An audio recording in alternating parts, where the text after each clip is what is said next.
Hello YouTube family, आज म chicken choila recipe लिएर आएकी छु।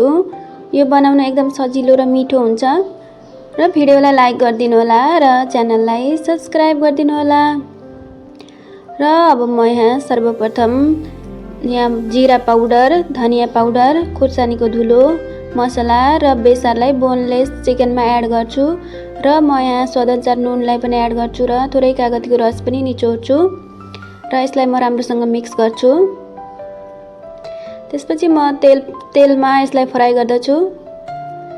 यसलाई केही समय फ्राई गरेपछि म ग्यासमा टमाटरलाई पनि पोल्छु र यसको मैले बोक्रा हटाउँछु र यसलाई मैले म्यास गर्छु र यसमा म पोलेकै लसुनलाई पनि म्यास गर्छु र रातो खुर्सानीलाई पनि पोलेर राखेको थिएँ, म्यास गर्छु।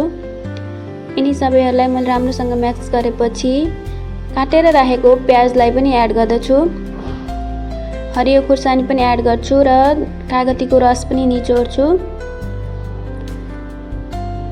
र यहाँ म थोरै हरियो धनिया पनि एड गर्छु र हामीले फ्राई गरेर राखेको चिकनलाई एड गर्दछु र म अब यहाँ मरिचको धुलोलाई एड गर्दछु थोरै र स्वादअनुसार नुनलाई एड गर्दछु र तेल तताउँछु, मेथी पुर्याउँछु, बेसार पुर्याउँछु र यसलाई मैले झान्छु।